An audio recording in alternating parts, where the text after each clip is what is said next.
Physics से related हर doubt और information के लिए बने रहिए हमारे साथ और देखते रहिए हमें। अब हम देखने जा रहे हैं बच्चों मोशन के लॉज।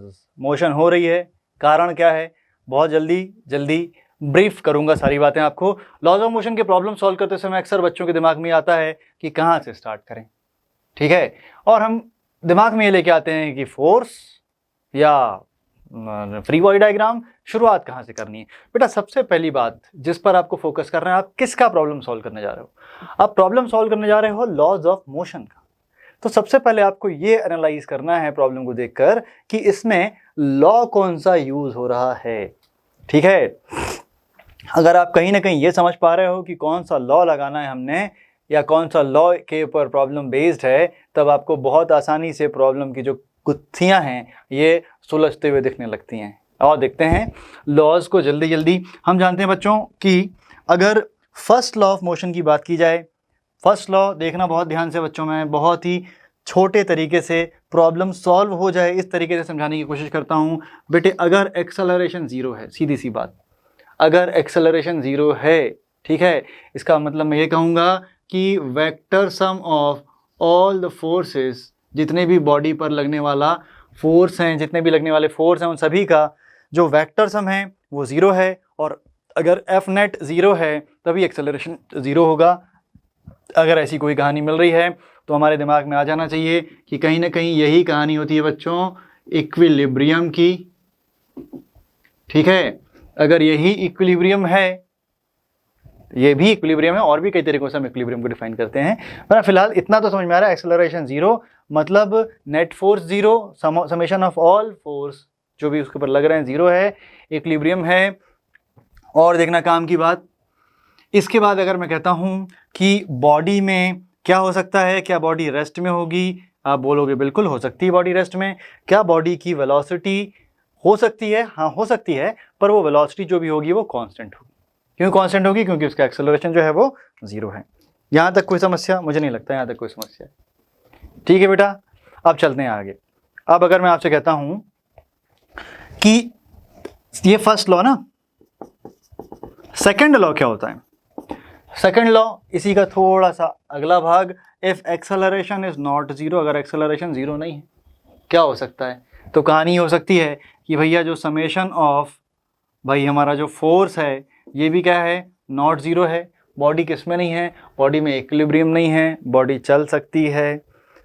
इसके अलावा सीधी सी बात बता दें आपको, उसकी वेलोसिटी बदल सकती है। वेलोसिटी बदल सकती है मतलब वेलोसिटी का मैग्नीट्यूड बदल सकता है या वेलोसिटी की डायरेक्शन बदल सकती है। दोनों बातें अगर हमारे दिमाग में है, हमारे जहन में है, तो हम प्रॉब्लम्स को आसानी से आगे ले जा सकते हैं। देखना आप ध्यान से, प्रॉब्लम्स कैसी मिलती हैं यहाँ पर हमें क्वेश्चन में ये बोला गया कि अ बॉडी इज, देखना ध्यान से, ये एक बॉडी है, ये प्लेस्ड ओवर अ सरफेस, ठीक।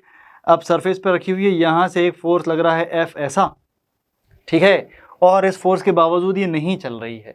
दिमाग में सबसे पहले आ जाना चाहिए कि अगर ये नहीं चल रही है मतलब ये रेस्ट में है, मतलब इसकी वेलोसिटी ज़ीरो है। वेलोसिटी ज़ीरो है मतलब एक्सेलरेशन तो ज़ीरो है ही भाई, हाँ मान लें हम थोड़ी देर के लिए, क्योंकि नहीं चल रही है और अभी भी रुकी हुई है और थोड़ी देर बाद भी रुकी हुई है, नहीं ही चल रही है, तो एक्सेलरेशन कुल मिलाकर ज़ीरो है क्योंकि वेलोसिटी बदल नहीं पा रही है। अब अगर ऐसी कंडीशन है, इसका मतलब हमें लगाना है फर्स्ट लॉ, मतलब इस पर लगने वाले जितने फोर्सेस हैं वो हमको बैलेंस करने होंगे। मतलब हम देखेंगे कि इस पर फोर्स कौन कौन से लग रहे हैं। एक फोर्स इस पर नीचे की तरफ लग रहा था mg, ऊपर की तरफ लग रहा था बच्चों नॉर्मल, और जो इस पर f लग रहा है, इस f को बैलेंस करने वाला कोई फोर्स इस तरफ लग रहा होगा। ये बात हमको समझ में आनी चाहिए। समझ लिया हमने, हम आगे चलते हैं। फर्स्ट लॉ लगाने के लिए कंडीशन ये है हमारे पास, किसी प्रॉब्लम में हमको क्या दिखे, बॉडी अगर कांस्टेंट वेलोसिटी से चल रही है या बॉडी रुकी हुई है और थोड़े समय के बाद भी मोशन में नहीं आ पा रही है, ये सब हमारा फर्स्ट लॉ का केस बनेगा। इसमें हमको क्या करना है, फोर्सेस को बैलेंस करना है और प्रॉब्लम सॉल्व करनी है, ठीक है। परंतु अगर सिस्टम में एक्सेलरेशन है, बॉडी की वेलोसिटी चेंज हो रही है, और अगर बॉडी, अब ये एक्सेलरेशन कैसा हो सकता है, कांस्टेंट भी हो सकता है, वेरिएबल भी हो सकता है, अलग अलग केसेस हैं। पर उस केस में हमको एक बात ध्यान रखनी है कि उस केस में हमको नेट फोर्स निकालना पड़ेगा। ये नेट फोर्स क्या होगा, ये होगा वैसे ही वेक्टर सम लेना पड़ेगा हमको फोर्सेस का जो वेक्टर सम है यही हमको नेट फोर्स देगा। और रिजल्ट क्या मिलता है हमको, देखो बहुत सिंपल तरीके से बोलूँ तो लॉज ऑफ मोशन दो लाइन में ही खत्म हो जाता है। पहली बात तो अगर मैं रेस्ट में हूँ ठीक है, इसका मतलब मेरे को किसी ने यहाँ से खींचा है, एफ से यहाँ से खींचा है, एफ के बाद क्या आता है ई एफ जी, हाँ मान लो जी से खींचा है, तो भाई ना मैं इधर जा रहा हूँ ना इधर जा रहा हूँ, कहीं नहीं जा रहा हूँ, रेस्ट में हूँ, तो आपको फोर्सेस बैलेंस करने हैं। परंतु अगर ऐसा है कि मुझे किसी ने 5 से खींचा और किसी ने 3 से खींचा पीछे की तरफ, मैं किस तरफ जाऊँगा? ऑब्वियसली बेटा 5 वाले की तरफ जाऊँगा। कितने से जाऊँगा? 2 से जाऊँगा। सेकेंड लॉ ऐसे ही लगता है, सीधे सीधे देखा जाए, दिमाग में फ्रेम बनाया जाए तो यही आप बोल सकते हो, एफ बड़ा वाला माइनस एफ कौन सा वाला बेटा? छोटा वाला, इक्वल्स टू क्या बोलोगे आप? M A. इतनी सी कहानी, और कुछ नहीं, ठीक है। सेकेंड लॉ बोलते हो ना आप, F equals to M A, वो यही होता है, F net equals to M A. आप बोलोगे सर ये तो बहुत ही अलग तरीके से पढ़ा रहे हो, छोटा तरीका, बहुत ही क्या बोला जाए, बच्चों जैसा। हाँ जी, बच्चों जैसा है, आप उनसे बड़े हो गए हो, ठीक है। बच्चे बन के पढ़ोगे तो चीज़ें ज़्यादा आसानी से समझ में आती हैं, ठीक है। कभी कभी ये होता है कि हम पहुंच तो जाते हैं चांद सितारों की कहानियां करने में, पर हम अपने बेसिक ही भूल जाते हैं और अल्टीमेटली वहीं पर कहानियां सिमट जाती हैं, निपट जाती हैं। तो जी ये बात हमको समझ में आई, ठीक है। चलें आगे चलते हैं। जो हमारे फिर बेसिक ऐसे प्रॉब्लम्स आ जाते हैं, ये क्वेश्चन आ गया आपका ऐसा कुछ, ये पुली है, ये दूसरी पुली है, ये कैपिटल एम मास है, ये स्मॉल एम मास है। आपको यहाँ पर बोला जा रहा है कि बताओ सिस्टम का एक्सेलरेशन क्या है।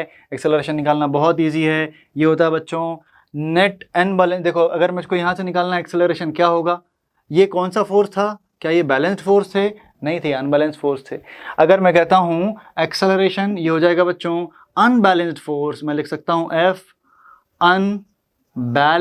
Unbalanced force divided by total mass, ये मुझे क्या देगा? एक्सेलरेशन देगा, ठीक है। छोटी छोटी बातें हैं, याद रखना है, इन्हीं चीज़ों पर फोकस करोगे, प्रॉब्लम्स इनसे ही बनने वाली हैं, ठीक है। ये नहीं भूलना है, बाकी आप कुछ भी याद रखो ना रखो, ठीक। चलते हैं बच्चों आगे। इसके बाद मैं कहता हूँ आपसे, कभी कभार ऐसे प्रॉब्लम्स हमको मिल जाते हैं, इजी प्रॉब्लम्स डिस्कस कर रहा हूँ क्योंकि इजी प्रॉब्लम्स ही बड़े प्रॉब्लम्स का बेस होते हैं।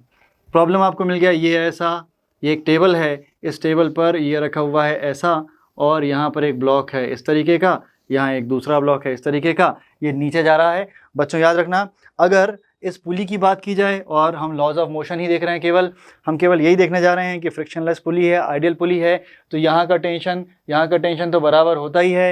ये पुली घूमती नहीं है, याद रखना, रस्सी इसके ऊपर स्लिप होती है, केवल स्लाइड हो रही होती है, ठीक है। अच्छा, टेंशन अगर बराबर है तो टेंशन इस तरीके का होगा, और यहाँ जो नेट टेंशन है वो हमेशा T√2 होगा, ठीक। एक्सेलरेशन तो हम निकाल ही सकते हैं, सिंपल सी कहानी है। आगे चल रहे हैं बच्चों, फ्रिक्शन की बात करते हैं। फ्रिक्शन भी एक फोर्स है जो यहाँ पर हमें मिलता है। अच्छा, थर्ड लॉ, कभी कभी हम थर्ड लॉ पर परेशान रहते हैं कि थर्ड लॉ क्या है, देख लो, जल्दी से बता दे रहा हूँ आपको मैं। ये एक ब्लॉक है, this block is placed over this surface, ठीक है। अगर मैं कहता हूँ कि इस पर फोर्स कौन कौन से लग रहे हैं, देखो आप, बड़े ब्लॉक पर नीचे की तरफ फोर्स लग रहा है mg, और क्या ये नीचे जा रहा है? नीचे तो नहीं जा रहा है। इस पर एक और फोर्स लग रहा है जो इस ग्राउंड ने लगाया हुआ है, upwards, this force is n upwards, n और mg इस तरीके से लग रहे हैं। थर्ड लॉ कहाँ से आ गया? अभी तक थर्ड लॉ नहीं आया है। क्यों नहीं आया है? क्योंकि भाई साहब यहाँ पर एक्शन रिएक्शन जैसा कुछ नहीं आया। थर्ड लॉ एक्शन रिएक्शन पर बेस्ड लॉ है। इस ब्लॉक ने इस रेड वाली सरफेस पर एक्शन की थी, मान लो कि ये की थी n1, कितनी की थी? n1 की थी। इसके बदले में सरफेस ने इसके ऊपर कौन सा फोर्स लगाया? देखो n लगाया है। अगर मैं थर्ड लॉ की बात करूं, बहुत सिंपल सी बात है, third law is n is equals to n1, ठीक है। जब हम प्रॉब्लम सॉल्व करते हैं तो हमको वहाँ पर अलग अलग लॉ की इक्वेशन बनानी होती हैं। थर्ड लॉ की इक्वेशंस ना के बराबर आती हैं क्योंकि हमको ये याद होता है कि ऐसा होगा, और हम इसको ऐसे ही मानते हुए आगे बढ़ जाते हैं। चलते हैं आगे, आपको मैं इसी कहानी को थोड़ा सा और आगे लेकर जा रहा हूँ। सर्कुलर मोशन में थोड़ा सा फोर्स लगाकर दिखाता हूँ, फिर अपन फ्रिक्शन भी देखेंगे। देखिएगा बच्चों, ये एक सर्कल है बेटा। सर्कुलर मोशन अगर हो रही है, सर्कुलर मोशन, मान लो कि सर्कुलर मोशन हो रही है, एक किसकी बात करें भाई साहब? एक बॉब की। ये पेंडुलम बॉब है जो यहाँ से लटका हुआ है और ये इस तरीके से गोल घूम रहा है। कोनिकल पेंडुलम वाला केस है ये, ठीक है। कोनिकल पेंडुलम में मत जाओ आप, फिलहाल तो हम इसके सर्कुलर मोशन को स्टडी करते हैं। ध्यान से देखना बेटा आप, मैं कहता हूँ उस पर इस तरफ एक टेंशन लग रहा था T, नीचे की तरफ लग रहा था फोर्स mg, सेंटर की तरफ कोई फोर्स लग रहा था क्या? कई बच्चे चीख के बोलेंगे कि सेंट्रीपेटल फोर्स लग रहा था क्योंकि सर्कुलर मोशन हो रही है। और मैं यहाँ पर आपको यही क्लियर करना चाहूँगा कि सेंट्रीपेटल कोई फोर्स नहीं होता है, कोई एक फोर्स होता है जो सेंट्रीपेटल के समान एक्ट होने लगता है। यहाँ इस टी टेंशन की बात करूँ मैं, यह एंगल अगर थीटा था, यह एंगल थीटा हो जाएगा। इस थीटा का जो कंपोनेंट है टी, कौन सा थीटा भाई साहब, ये टी थीटा था तो ये थीटा था, ये टी कॉस थीटा था। This is T sine theta. Centre की तरफ लगने वाला जो कंपोनेंट है टी साइन थीटा, ये हमें देता है, देखिएगा, T sine theta is equals to M V square by R. बेटा याद रखिएगा कि कोई एक फोर्स होता है जो सेंटर की तरफ लगता है और यही सेंट्रीपेटल फोर्स बन जाता है। ये कौन सा लॉ यूज कर रहा हूं मैं? This is second law, F, this is F. क्या ये बैलेंस्ड फोर्स है? नहीं है बेटा, ये बैलेंस्ड फोर्स। यही मुझको दे रहा है क्या? m, और ये v स्क्वायर बाई आर जो है इसको मैं सेंट्रीपेटल एक्सेलरेशन कह रहा हूं। ठीक है, छोटी छोटी बातें हैं, आपसे गड़बड़ ना हो एग्जाम में करके मैं यहाँ पर एक बार जल्दी से क्लियर कर दे रहा हूँ। T sine theta is M B square by R is equal to, इसलिए नहीं कह रहा हूँ इक्वल टू में कभी कभी लगने लगता है कि दो फोर्स हैं जो बैलेंस हो रहे हैं। या मैंने कहा इज मतलब ये फोर्स प्रोवाइड कर रहा है। ठीक है जी, तो ये मैंने लगाया सेकेंड लॉ। अच्छा, मैं ऊपर नीचे की बात करूँ, क्या ये ऊपर जा रहा है? आप बोलोगे नहीं। क्या नीचे आ रहा है? आप बोलोगे नहीं। मतलब ऊपर और नीचे वाले फोर्स बराबर हो जाएंगे क्योंकि ये इक्विलिब्रियम में है वर्टिकल डायरेक्शन में। और उस केस में मैं कह सकता हूं कि जो टी कॉस थीटा होगा बच्चों, ये एम जी होगा। लॉ कौन सा आ गया? आपने बिल्कुल सही कहा, लॉ आ गया first. This is first law. ठीक है, वर्टिकल डायरेक्शन में हमने फर्स्ट लॉ लगा दिया और इस हॉरिजॉन्टल डायरेक्शन में मैंने कहा था टी साइन थीटा, ये हो गया था मेरा M B square by R. ठीक है जी, चलते हैं आगे। सर्कुलर मोशन में हमको क्या याद रखना है कि हमेशा एक इनवर्स फोर्स लगेगा जो सेंट्रीपेटल फोर्स देगा। ठीक, एक और कहानी यहाँ आपसे मैं डिस्कस करूंगा, देखना ध्यान से, बहुत आसानी से समझाने की कोशिश है आपको। बेटा लॉज ऑफ मोशन कोशिश कर रहा हूँ, प्रॉब्लम्स नहीं करवा रहा, ब्रशअप कर रहा हूँ चीज़ों को। ठीक है, लिफ्ट वाले जो हमारे केसेस होते हैं, आप देखते हैं लिफ्ट का केस। ये एक लिफ्ट थी, इस लिफ्ट में एक बंदा था, लिफ्ट ऊपर जा रही थी। जो हमारा लिफ्ट ऑपरेटर है, मान लो वो ये ऐसे है, and this is the block नहीं है, ये वेइंग मशीन मान लो आप। वेइंग मशीन के ऊपर ये ब्लू वाला एक ब्लॉक रखा हुआ है। ठीक, lift is moving up with some acceleration A, किसी एक्सेलरेशन ए से ये ऊपर की तरफ जा रहा है। ठीक है, यहाँ पर एक ऑब्जर्वर खड़ा हुआ है ग्राउंड पर इस तरीके से। अब आप यार ऑब्जर्वर की शक्ल ना देखो, रहने दो जैसा भी, मान लो ना भाई, ये एक आदमी यहाँ खड़ा हुआ है, ये यहाँ खड़ा हुआ आदमी जो है वो इस ब्लॉक को देखता है। इस आदमी के हिसाब से इस पर कौन कौन से फोर्स लगेंगे बोलो आप? इस आदमी के हिसाब से इस पर फोर्स लगेंगे, एक तो लगेगा डाउनवर्ड लगेगा mg और एक अपवर्ड्स लगेगा n। ठीक है, तो ये क्या कहेगा यहाँ पर? ये कहेगा कि भाई मुझे तो ये ऊपर जाता दिख रहा है, क्योंकि ऊपर जाते दिख रहा है इसका मतलब बड़ा फोर्स कौन सा होगा? n। छोटा कौन सा होगा? mg। इक्वेशन क्या लिखेगा ये लिखेगा n minus mg is equals to ma। कौन सा लॉ लगाया मैंने यहाँ पर? आपको अगर समझ में आई होगी मेरी बातें तो आप देख रहे हो कि ब्लॉक में एक्सेलरेशन है, तो फर्स्ट लॉ तो है नहीं, सेकंड लॉ है। सेकंड लॉ कैसे लग रहा है? बड़ा फोर्स माइनस छोटा force equals to net force. This is second law. अब अगर मैं बात करता हूँ अंदर के फ्रेम से, जो आदमी अंदर बैठा हुआ है ये इसको अगर देख रहा है तो ये कहेगा कि मुझे तो भाई इस पर सिर्फ mg और n लगते दिखाई दे रहे हैं। ठीक, और ये यहाँ पर कहेगा कि n is equals to mg, क्योंकि इस इंसान को देखो, इसको काला वाला जो इंसान है इसको ये ब्लॉक रेस्ट में दिख रहा है, रेस्ट में दिख रहा है, तो ये कहेगा कि भाई दोनों फोर्स बराबर होंगे। इसने कौन सा लॉ लगाया? फर्स्ट लॉ लगाया।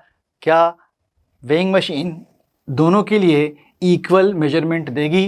वेइंग मशीन क्या मेजर करती है? याद रखें आप, weighing machine normal reaction measure करती है। तो यहाँ पर तो वेइंग मशीन ने n मेजर किया था मेरे लिए, अगर देखा जाए, मान लो कि मैं बाहर खड़ा हूँ और यहाँ पर अगर n मेजर किया था तो this n is equals to mg plus ma। परंतु अगर इसके लिए बात की जाए तो इसके लिए तो n इक्वल्स टू mg दिख रहा था। बेटा ये एक्सेलरेटेड फ्रेम है, एक्सेलरेटेड फ्रेम हमारे नॉन इनर्शियल फ्रेम्स होते हैं। नॉन इनर्शियल फ्रेम्स जो हैं इनमें अगर मुझे न्यूटन के लॉज लगाने हैं तो मुझे स्यूडो फोर्स कंसीडर करना पड़ेगा। बिना स्यूडो फोर्स के मैं नहीं लगा पा रहा हूँ। ठीक है, तो स्यूडो फोर्स अगर मैं लगाता हूँ, स्यूडो फोर्स कैसा होता है? फ्रेम का एक्सेलरेशन a, ठीक, m मास से मल्टीप्लाई होते हुए अपोजिट डायरेक्शन में ले लेना है, ऐसे m a, ऐसा कुछ। देखो तभी तो जी ये इक्वेशन इसके समान दिखेगा, तभी तो आपको दिखेगा n is equals to M G plus M A. ठीक है, आई बात समझ में? तो क्या समझ में आया कि ये हमारा ग्राउंड फ्रेम था, इनर्शियल फ्रेम, इनर्शियल फ्रेम जो कि अनएक्सेलरेटेड फ्रेम है, अर्थ को हम यही मान के चल रहे हैं। This is non inertial frame क्योंकि ये एक्सेलरेटेड फ्रेम था। नॉन इनर्शियल फ्रेम में अगर मुझे न्यूटन के लॉ लगाने हैं तो मुझे ज़रूरत पड़ेगी स्यूडो फोर्स की। स्यूडो फोर्स कैसा फोर्स होता है?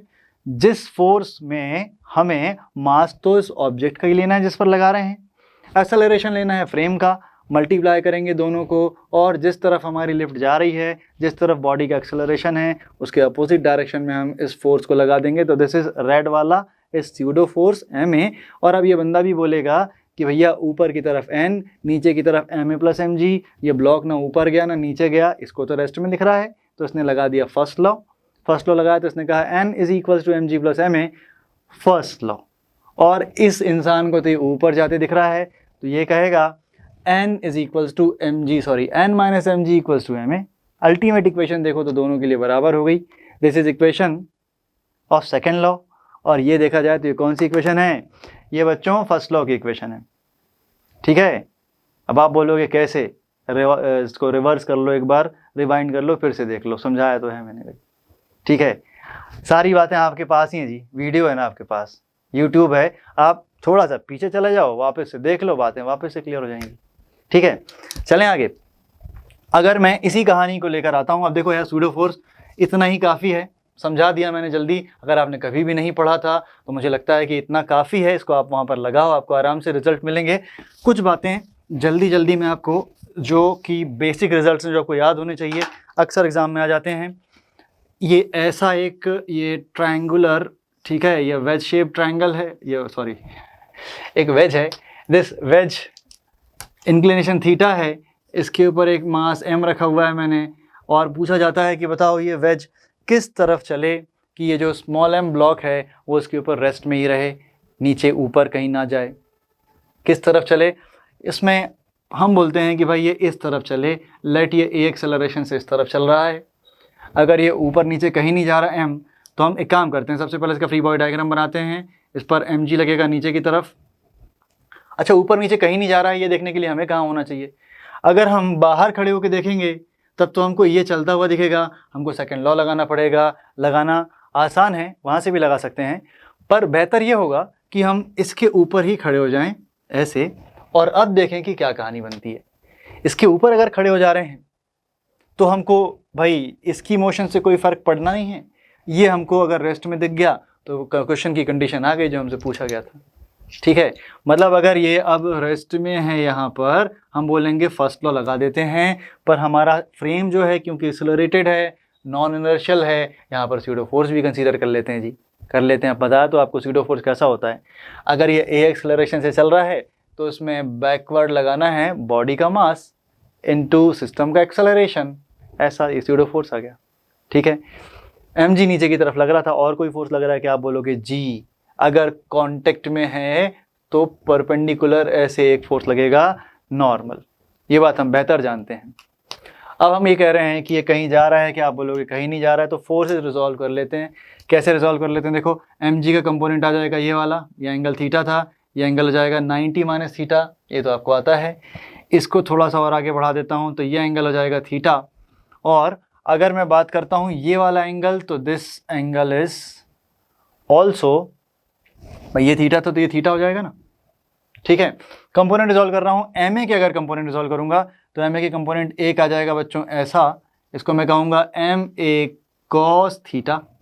ठीक, और अगर दूसरा कंपोनेंट देखने जाऊँ तो ये हो जाएगा बेटा ऐसे, एम ए साइन थीटा। ठीक है जी, ऐसे अगर मैं एम जी के कंपोनेंट रिजॉल्व करूँ तो ये कंपोनेंट हो जाएगा एम जी साइन थीटा, और जो ये वाला कंपोनेंट हो जाएगा ये हो जाएगा एम जी कॉस थीटा। सही बोल रहा हूँ, गलत बोल रहा हूँ? हाँ जी। अब अगर मैं कहता हूँ आपसे कि ये कहीं नहीं जाते दिख रहा है इस बंदे को, ना ऊपर ना नीचे, तो ये दोनों फोर्स बराबर हो जाएंगे, यानी कि बच्चों एम ए कॉस थीटा जो होगा वो इक्वल हो जाएगा एम जी साइन थीटा के। और अगर ये दोनों बराबर हो जाएंगे तो मैं इस m से इस m को कैंसिल कर दूंगा और मुझे a का वैल्यू मिलेगा g sine theta divided by क्या मिलेगा, कॉस थीटा। और अब ये मैं पूछूं आपसे कि जी sine theta by cos theta होता है टेन थीटा। तो फाइनली प्रॉब्लम्स का एक ही प्रॉब्लम था, इस प्रॉब्लम का सॉल्यूशन ये मिला कि एक्सेलरेशन जो है वो जी टेन थीटा के बराबर होना चाहिए। ये प्रॉब्लम तो आपको रट गई, याद रखना है कि ये कहानी है। हाँ, बाकी फोर्स एनालाइज करते हुए और चीज़ों को लेते हुए आपको जल्दी से एक बार रिकॉल करवा दिया कि आप इस चैप्टर को कैसे पढ़ा करते थे। ठीक है, यहीं रोक रहा हूँ इस कहानी को, आगे चल रहा हूँ नेक्स्ट। अब इसके बाद बच्चों फ्रिक्शन की बात की जाए। फ्रिक्शन कौन सा फोर्स होता है? ये ऐसा फोर्स होता है जो किसको अपोज करता है। कई बच्चे कहते हैं मोशन को, और वो गलत हो जाते हैं। ये हमेशा रिलेटिव मोशन का अपोज करता है। फ्रिक्शन इज अ फोर्स जो हमेशा अपोज करता है किसका? रिलेटिव मोशन का। मतलब अगर मैं कहता हूं कि ये एक बॉक्स है, इस बॉक्स पर अगर मैंने यहाँ खड़े होकर दम लगाया, ताकत लगाई इसको आगे बढ़ाने की, या आगे नहीं जा पा रहा है, तो कहीं ना कहीं हम ये कहेंगे कि हमारी एफर्ट कम थी। अब अगर मैंने यहाँ से 10 फोर्स लगाया है, ये आगे नहीं गया, तो वहाँ से भी उल्टा कितना लगा होगा? 10 ही लगा होगा। ठीक है, किसने लगा दिया ये फोर्स? फ्रिक्शन ने लगा दिया। अब अगर मैं कहता हूँ कि मैंने फोर्स 11 कर दिया और अभी भी ये नहीं चल रहा है, तो वहाँ से जो फोर्स लगा होगा वो 11 लगा होगा। और अगर मैंने 15 कर दिया अभी भी नहीं चल रहा है, तो वहाँ से 15। मतलब क्या बक्से के पास दिमाग है? नहीं, बक्से के पास दिमाग तो नहीं है भाई। तो क्या ज़मीन के पास दिमाग है? ज़मीन के पास भी दिमाग नहीं है। या होगा तो यार हमने तो आज तक इस बात का पता नहीं लगाया है। परंतु काम की बात यह है कि यहाँ पर कोई एक फोर्स है जो सेल्फ एडजस्टिंग है, अपने आप खुद को एडजस्ट कर ले रहा है। मतलब अगर मैंने लगाया 10 तो वहाँ से लगा 10, तभी तो नहीं चल रहा है। हमने क्या कहा? अगर कोई डिब्बा पीछे से धकेला, वो आगे नहीं जा रहा है। इसका मतलब हमने जितनी फोर्स लगाई होगी उस पर, जितनी दम हमने लगाई, सामने से किसी ने उतनी लगा दी, तभी तो नहीं जा रहा है। हल्का होता तो आसानी से चला गया होता, ये नहीं जा पा रहा है आगे। ठीक, अब अगर सामने से लगने वाला फोर्स इसके बराबर था, हमने और बढ़ाया और ये अभी भी नहीं चल रहा है, तो सामने वाला और बढ़ा होगा। ठीक है, मान लो कि मैंने फोर्स लगाना बंद कर दिया, जब मैं किनारे हट गया, तो ऐसा भी नहीं होता कि अब वो इस तरफ आ जाएगा, इस तरफ थोड़ी ना आ जाएगा। इतना तेज है ना ये फ्रिक्शन फोर्स कि सेल्फ एडजस्टिंग है। ये उसी समय तक लगता है जब तक मैं इसके ऊपर लग रहा होता हूँ। देखो जितनी बातें कह रहा हूँ ना, सब में छोटे छोटे पॉइंट्स में प्रॉब्लम्स बन जाते हैं। ठीक है, जितने समय तक मैंने इसको धकेला था उतने समय तक इस पर पीछे की तरफ फोर्स लग रहा है। Friction is a self adjusting force. ठीक, इसकी जो वैल्यू है, अगर मैं यहाँ देखने जाऊँ, बच्चों ध्यान से देखिएगा अब आप, ये मेरा फ्रिक्शन फोर्स यहाँ पर लिया मैंने, और यहाँ पर मैं अप्लाइड फोर्स की बात कर रहा हूँ। ठीक है, ये मेरा अप्लाइड फोर्स है। एक छोटा सा ग्राफ आ रहा है यहाँ पर जिसमें किंक भी दिखेगा आपको, देखना। ये ग्राफ ऐसा ऐसा ऐसा मान लो आप थोड़ी देर के लिए। ठीक, ये मान लो कि मैंने किसी बक्से को धकेलना शुरू किया, शुरुआती फोर्स मैंने 1 लगाया, तो देखना आप कि जब मैंने 1 लगाया था, इधर से भी 1 लग गया फ्रिक्शन, फिर मैंने 2 लगाया तो इधर से भी 2 लग गया फ्रिक्शन, फिर मैंने 3 लगाया, इधर से भी 3 लग गया फ्रिक्शन, मैंने 4 लगाया, इधर से भी 4 लग गया फ्रिक्शन। पर जब मैंने 5 लगाया बच्चों, तो अब बॉडी जो है वो चलने लगी। मतलब अब इस पर जो फ्रिक्शन फोर्स लग रहा था ना पीछे की तरफ, अब वो फोर्स नहीं लग रहा है। नहीं लग रहा है क्या? लग रहा है, पर उतना नहीं लग रहा जितना पहले लग रहा था। ये मैक्सिमम फ्रिक्शन हमने अचीव किया। This maximum friction is called limiting friction. क्या कहलाता है बेटा? Limiting friction. फिर मैं सारी बातें बता दूं आपको। जब तक बॉडी रुकी हुई है, मैं इसको धकेल रहा हूं, बॉडी आगे नहीं जा रही है, मतलब इस पर बैकवर्ड लगने वाला जितना भी फोर्स है, अगर ये स्टेशनरी है तो वो स्टैटिक फ्रिक्शन। जब ये मूविंग होने वाला होता है, लिमिटिंग बैलेंस की कंडीशन में होता है, उस केस में इसमें जो फ्रिक्शन लग रहा है दैट इज लिमिटिंग फ्रिक्शन। और जब ये मोशन में आ गया, अब इस पर जो फोर्स लग रहा है इसको मैं काइनेटिक फ्रिक्शन कहता हूँ। सारी बातें आपको यहीं से क्लियर हैं क्या? स्टैटिक फ्रिक्शन का मैक्सिमम वैल्यू ही लिमिटिंग फ्रिक्शन कहलाता है। जब बॉडी मोशन में आ जाती है तो इसमें एक ऐसा फ्रिक्शन लगने लगता है जो लिमिटिंग फ्रिक्शन से कम होता है, but now this frictional force is constant. आप कितना भी अप्लाइड फोर्स लगा दो ये कांस्टेंट रहेगा। It is called kinetic friction. ठीक है, फ्रिक्शन की प्रॉब्लम सॉल्व करते समय क्या होता है ना, ये इसलिए बता रहा हूँ आपको मैं क्योंकि आप इसी को भूल जाते हो। प्रॉब्लम तो बड़े बड़े करके चले गए, वहाँ ये आ गया अचानक बीच में से, कुछ कहानियाँ गड़बड़ हो जाती हैं। थोड़ा सा और, मैंने इसको धकेला अगर इस तरफ, एक काम करते हैं, किसी ने पुल किया, मान लो पुल किया, तो फ्रिक्शन तो इस तरफ लगेगा क्योंकि फ्रिक्शन अपोज कर रहा है इसके रिलेटिव मोशन का। ठीक भाई साहब, फ्रिक्शन जो है वो इस तरफ था, नॉर्मल जो है वो इस तरफ था, दोनों का जो रिजल्टेंट है वो आएगा ये R इस तरफ। अब कहानी काम की ये है कि बच्चों ये जो एंगल है इसको मैं कहता हूँ यहाँ पर एंगल ऑफ फ्रिक्शन, और इस एंगल ऑफ फ्रिक्शन के लिए मैं एक बात कह सकता हूँ कि tan थीटा जो है बच्चों, ये होता है परपेंडिकुलर अपॉन बेस, यानी कि frictional force upon normal reaction, F is equals to n tan theta. और यहाँ पर ये जो tan थीटा है इसी को मैं कोफिशिएंट ऑफ फ्रिक्शन भी बोलता हूँ। सारी कहानी आपके सामने दिखा दी, जल्दी जल्दी ब्रीफ कर रहा हूँ क्योंकि चीज़ें ज़्यादा एक्सप्लेन नहीं करने जा रहा। देख लो आप ये बातें, आगे चलेंगे हम। ये क्या था हमारा फ्रिक्शन फोर्स, ये था नॉर्मल, और ये था हमारा कोफिशिएंट ऑफ फ्रिक्शन। हाँ जी, चलते हैं आगे। अच्छा, ये कौन सा फोर्स है? ये फ्रिक्शनल फोर्स कौन सा फोर्स है? ये कौन सा फोर्स है? आप बोलोगे नॉर्मल कांटेक्ट। फ्रिक्शन कौन सा है? ये भी कांटेक्ट फोर्स है भाई। क्या टेंजेंशियल कांटेक्ट बोल रहे हो? बोल दो ना, कोई दिक्कत नहीं है, ठीक है। आर क्या है? ये रिजल्टिंग कांटेक्ट फोर्स है, ठीक है साहब। चलें आगे चलते हैं। इतनी बातें यहीं रोककर हल्के फुल्के माहौल को आगे बढ़ाया जाए, आपसे कहता हूं मैं। भाई साहब, अब ये जो फ्रिक्शनल फोर्स है ना, ये सर्कुलर मोशन में बड़ा इंपॉर्टेंट रोल प्ले करता है। क्या करता है सर्कुलर मोशन में ये? अच्छा, एक बात और, जब हम चलते हैं, यहाँ पर एक अच्छा सवाल है, जब हम चलते हैं तो हम पर फ्रिक्शन किस तरफ लगता है? ये फ्रिक्शन की डायरेक्शन देख लो आप। जब कभी भी हम चलते हैं ना, तो हम दो तरीक़ों से चलते हैं। पहला तो जब मैं ऐसे चल रहा हूँ पैरों को पीछे की तरफ घसीट के, जब मैं पैरों को पीछे की तरफ घसीटता हूँ तो भाई मेरे में जो फ्रिक्शन फोर्स लग रहा है ये आगे की तरफ लगता है, ये मुझको एक्सेलरेशन देता है। पर जब मैं दौड़ के आ रहा हूँ, देखो मैं दौड़ते दौड़ते आ रहा हूँ, दौड़ के रुकने वाला रहता हूँ तो मैं ऐसे रुकता हूँ, दौड़ते समय ऐसे और रुकते समय ऐसे। तो भाई जब मैं दौड़ता हूँ पैरों को ज़मीन पर पीछे की तरफ रगड़ता हूँ, फ्रिक्शनल फोर्स लगता है आगे की तरफ। और जब मैं रुकने वाला रहता हूँ तो मुझ में ऑलरेडी मोशन रहती है, मैं पैरों को ज़मीन पर घसीटता हूँ केवल, and in that case friction मुझ पर लगता है पीछे की तरफ। तो चलते समय मेरे पर फ्रिक्शन दोनों डायरेक्शन में लग सकता है। जब मैं एक्सेलरेट होऊंगा फॉरवर्ड तब मुझ पर फ्रिक्शन आगे की तरफ लगेगा। जब मैं बैकवर्ड रिटार्ड होना चाह रहा हूँ, ठीक है, तब मुझ में फ्रिक्शन जो है वो पीछे की तरफ लगेगा। साइकिल के व्हील्स पर फ्रिक्शन का प्रॉब्लम अक्सर आता है, याद रखेंगे आप।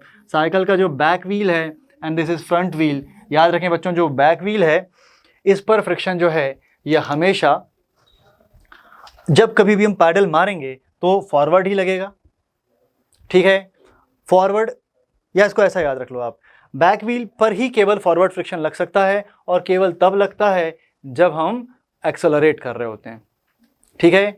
बाकी की जो कहानी है फ्रंट व्हील पर हमेशा पीछे लगेगा, और बाकी जितनी भी कहानियाँ आ रही हैं जब मतलब हम पैडल नहीं मार रहे हैं बैक व्हील पर भी पीछे की तरफ फ्रिक्शन लगेगा। तो हमने क्या कहा, इस पर केवल एक ही कंडीशन में फॉरवर्ड फ्रिक्शन लगेगा, जब हम पैडल मार रहे हैं और एक्सेलरेट हो रहा है। इसके अलावा हर केस में पीछे की तरफ लगेगा, ठीक है। सर्कुलर मोशन अपन देखते हैं इसके बाद, ठीक। आई होप आपको ये वीडियो पसंद आया होगा। अगर पसंद आया तो सब्सक्राइब करना बिल्कुल भी नहीं भूलना है, और इससे रिलेटेड नई नई अपडेट और इन्फॉर्मेशन के लिए डिस्क्रिप्शन बॉक्स को चेक करना नहीं भूलना है। Please check the description.